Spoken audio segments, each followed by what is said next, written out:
Message de Monseigneur Philippe Christori en ce vendredi 23 décembre 2022.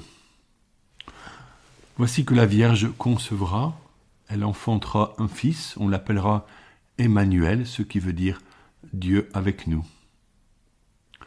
Le dimanche de Gao d'été, nous avons chanté la joie, fruit du Saint-Esprit, selon la belle prière introductive de la messe que nous appelons la collecte. Je la cite: nous t'en prions, Seigneur notre Dieu, accorde-nous de parvenir au bonheur d'un tel salut et de le célébrer solennellement avec une joie toujours nouvelle. Fin de citation. Comme il est bon de partager entre nous cette grâce de joie, car elle fortifie la fraternité. Ce fut notre expérience le 16 décembre en l'église de la Brèche, durant la rencontre et la prière avec des familles chrétiennes et musulmanes, immigrés, autour du thème de l'étoile, lumière qui nous rassemble face à la crèche de Noël. Chaque enfant était si heureux d'y déposer sa bougie. Noël approche, n'est-ce pas merveilleux? C'est la nativité, la naissance de l'enfant Jésus, Dieu fait homme. Ce mystère est si grand et fonde notre foi et la spécificité de notre religion chrétienne. Saint Jean, le disciple aimé de Jésus, qui se pencha sur sa poitrine le soir de la Sainte Seine pour entendre battre le cœur divin de son Maître, écrit dans son évangile. Je le cite: « Au commencement était le Verbe, et le Verbe était auprès de Dieu, et le Verbe était Dieu. Il était au commencement auprès de Dieu. C'est par lui que tout est venu à l'existence, et rien de ce qui s'est fait ne s'est fait sans lui. En lui était la vie, et la vie était la lumière des hommes. » Fin de citation. Jean 1 au verset 1 et suivant. Jean comprend que tout est créé par la parole de Dieu, comme le rapporte le livre de la Genèse. Dieu n'appartient pas à la création, à cet univers matériel extraordinaire que les scientifiques scrutent admirablement en nous révélant des beautés stellaires éblouissantes. Pourtant, Dieu vient y prendre chair pour partager notre condition humaine. Jean ajoute, je cite encore, « Le Verbe s'est fait chair, il a habité parmi nous, et nous avons vu sa gloire, la gloire qu'il tient de son Père comme Fils unique, plein de grâce et de vérité. » Jean 1, verset 14. Ici, nous entrons dans la nouveauté absolue de la révélation. Ce divin Verbe créateur, à l'origine des temps, descend au sein du monde qu'il a créé et façonné, vient par le sein maternel d'une jeune fille, Marie de Nazareth, et il advient parmi nous pour achever la révélation du Dieu unique et dévoiler la volonté divine de saisir toute l'humanité dans sa miséricorde, pour la libérer, la sauver de la mort, la conduire à la joie du salut, maintenant et pour la vie éternelle. Saint Paul dira que la grâce de Dieu s'est manifestée pour le salut de tous les hommes. Cette nouveauté est un véritable choc qui frappe ceux et celles qui rencontrent Jésus durant sa vie publique. Ils doivent faire un saut dans la foi qui ne peut pas être une simple continuité de leur foi juive, puisque Jésus est bien plus qu'un prophète. Il est le visage de Dieu, la manifestation de la gloire du Père. Ce salut est pour tous ceux qui l'accueillent en vérité par le choix du bien et la recherche de Dieu. Nous fêtons Noël au sein d'une société bouleversée. Beaucoup traversent des moments difficiles. L'inflation et les restrictions énergétiques sont lourdes de conséquences. Nous devons réfléchir au rapport que nous entretenons avec l'argent et les biens matériels. Que sont-ils face à la richesse des rencontres humaines et de l'entraide? Nous craignons les possibles coupures de courant qui restent cependant heureusement improbables. Certes, pour les personnes sous respirateur électrique, c'est une question de vie et de mort. Imaginons, si nous le pouvons, la vie des Ukrainiens, dont les ressources en électricité sont copieusement bombardées. Là est la vraie pénurie.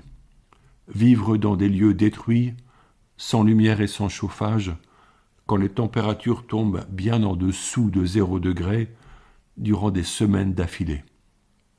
Les hommes politiques qui font la guerre sont insensés. Même les animaux ne peuvent vouloir causer de tels maux, eux qui tuent pour se nourrir. C'est le pire que l'homme puisse faire. Il en devient inhumain. Et le Seigneur lui en demandera compte. Oui, ils sont fous, ceux qui pensent offrir un avenir à leur peuple par la puissance des armes. Notre force est dans le nom du Seigneur, qui a fait le ciel et la terre pour que nous y vivions en paix, maintenant et dans l'éternité. La nativité est ce trait d'union entre ciel et terre pour nous rappeler que nous venons d'une simple pensée de Dieu et que nous avons une place attitrée qui nous attend au ciel. Comme le demandait la Vierge Marie durant les apparitions de l'île Bouchard, il nous faut prier pour les pécheurs, afin que ces malheurs cessent et pour le salut de ceux qui suscitent ces maux. Noël est une fête intime autour de la crèche. Pourtant, partout l'agitation semble régner. Dans les rues de Chartres, j'ai vu tant de personnes faire des achats de cadeaux. Offrir un cadeau, n'est-ce pas merveilleux? Voir le sourire de l'enfant qui découvre cet objet désiré avec lequel il va jouer, n'est-ce pas cause de joie? Encore faut-il savoir ce qu'il faut acheter pour correspondre au goût de l'enfant comme de l'adulte. Et cela est souvent difficile. Il y a les bricoleurs qui confectionnent des objets insolites, des jolies cartes comme nos sœurs de Saint-Paul de Chartres, objets simples et beaux, par lesquels s'exprime l'affection portée aux êtres chers à qui ils sont destinés. Malheureusement, il y a aussi tout ce qui tombe à plat, le cadeau expédié qui sera revendu sur le bon coin. Personnellement, je ne sais pas faire de cadeaux. Je suis tellement embarrassé dans les magasins aux 1000 objets rutilants. Un cadeau devrait aussi pouvoir être inutile, dire simplement notre amour, mais alors il peut être encombrant. Faut-il compléter les ustensiles de cuisine de ces inventions modernes et parfois étonnantes? Faut-il un vêtement de sport, mais sera-t-il de la bonne taille?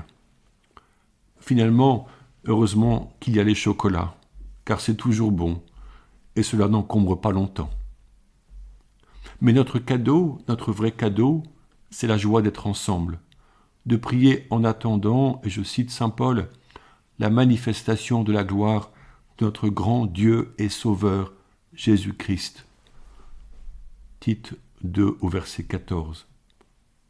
Quel trésor nous donne Dieu en venant parmi nous révéler son projet de salut et nous disposer à vivre de sa vie divine. Invoquons le Saint-Esprit pour vivre en son intimité et mieux le connaître, car personne ne connaît ce qu'il y a en Dieu, sinon l'Esprit de Dieu. 1 Corinthiens 2, verset 11. Pour conclure ce message de la veille de la Nativité, voici un texte du pape François que je vous offre en guise de prière et par lequel je suis heureux de vous formuler mes vœux de paix et de joie pour Noël. Noël, c'est toi quand tu décides de renaître chaque jour et de laisser Dieu pénétrer ton âme. Le sapin de Noël, c'est toi quand tu résistes vigoureusement aux vents et aux obstacles de la vie. Les décorations de Noël, c'est toi quand tes vertus sont les couleurs qui ornent ta vie. La cloche qui sonne Noël, c'est toi quand tu invites à se rassembler et tentes de réunir. Tu es la lumière de Noël quand tu éclaires de ta présence le chemin des autres par ta bonté, ta patience, ta joie et ta générosité. Les anges de Noël, c'est toi quand tu chantes au monde un message de paix, de justice et d'amour. L'étoile de Noël, c'est toi quand tu conduis quelqu'un à la rencontre du Seigneur.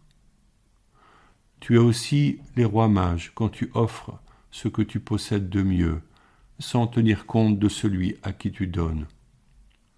La musique de Noël, c'est toi quand tu conquiers l'harmonie qui est en toi. Le cadeau de Noël, c'est toi quand tu te comportes en véritable ami, en frère avec tous les êtres humains. Les vœux de Noël, c'est toi quand tu pardonnes et rétablis la paix, même si tu souffres. Le réveillon de Noël, c'est toi quand tu rassasies de pain et d'espérance le pauvre qui est auprès de toi. Tu es la nuit de Noël, quand humble et éveillé tu reçois dans le silence de la nuit le Sauveur du monde, sans bruit ni grande célébration. Tu es le sourire confiant et tendre de la paix intérieure d'un Noël éternel qui instaure son royaume en toi. Joyeux Noël à tous ceux qui se reconnaissent dans l'esprit de Noël. Du pape François, du livre L'Esprit de Noël. Bonne fête de Noël à tous.